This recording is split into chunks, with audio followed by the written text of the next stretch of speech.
voltage at the same, you know. And well, after you take the voltage out of the, and by the way, there's no wires in the floor, so. No, I'll attest to that. I've already examined it very. You can tear the carpet up if you like. I've already examined that very closely, Troy. And now there is a wire hanging here, but you can see exactly what it is. I'll show you what it is. It's a wire that goes to that 110 light bulb up there in the front. It's a 50 watt. It's just a 50 or 25 watt. I don't remember exactly what it is.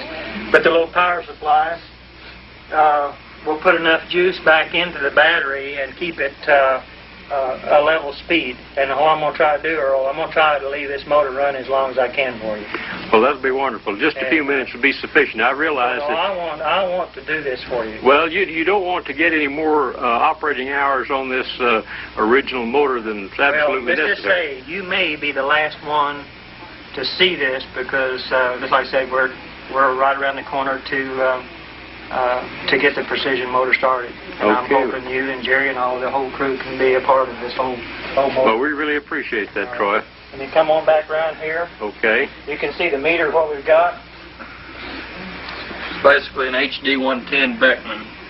You can purchase in almost any electronics store. Right. At a very large amount of money, fortunately. And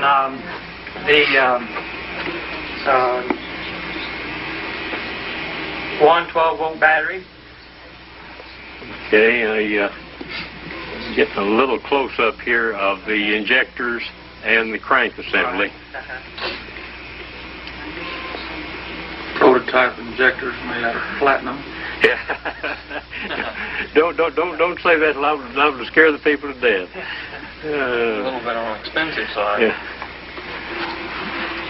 And this is birch wood.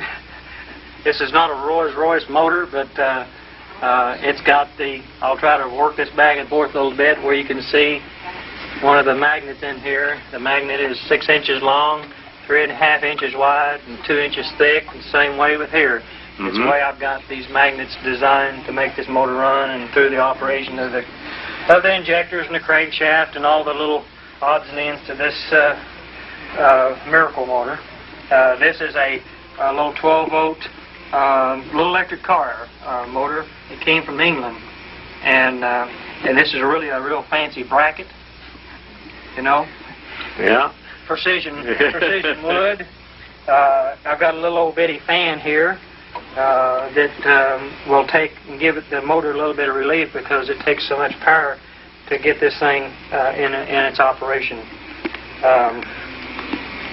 So if you want to walk her back around, Earl, come all the way back around it.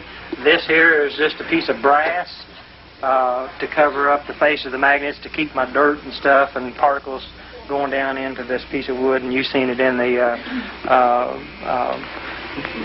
album that we had, how we made it.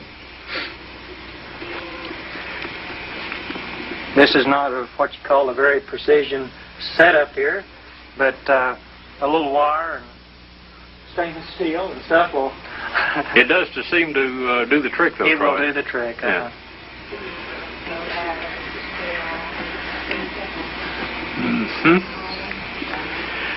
Okay. Yeah, go ahead and look up underneath it if you want. Yeah, let's lay on the floor there, Earl. Yeah, let's get out here. This camera might wobble a little bit when I'm trying to get under here. Go underneath it. Yeah, see, turn up. Just fog light. See this? These are two. Goes to this light here. Wire runs along through here to this other little fog light that we had the batteries hooked up to it. And if you want to, I can go over and hook it to the battery. It'll light up. But and then there's a piece of tape holding that piece of wire up there, keeping the heavy train in. If you want me to, I'll yank it plumb off of there. No, Troy, I think we might ought to mention that this support is made out of angle iron. Yes. It is not hollow tubing that could conceal any type of battery or wire or anything that is external. Yeah, so I take pride in this table because I built the table. It's a steel case and it'll hold 2,000 pounds. Yeah, so being that it's angle iron, there's no hollow cavities that could conceal anything there.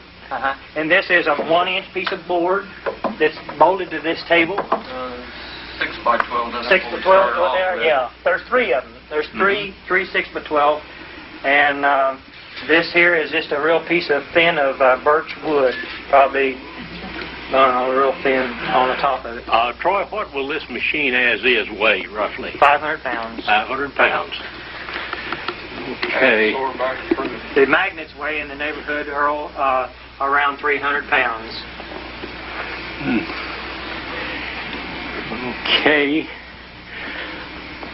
I think that about does it for the walk around. You about ready to? Yeah, let me put a little bit more oil. Okay, I'll cut for just a minute here. Let's take a shot of the clock here as he activates the motor. It looks like it's about 10:45. So you tell me. Okay. Okay. All right. Well, All right. hit mine too at the same time. So let me get out of the way so we can sit here together Okay. at the same time. This is a fantastic starter. One-man power starter. That's Troy Boy. Troy Boy starter. Don't ever forget that name.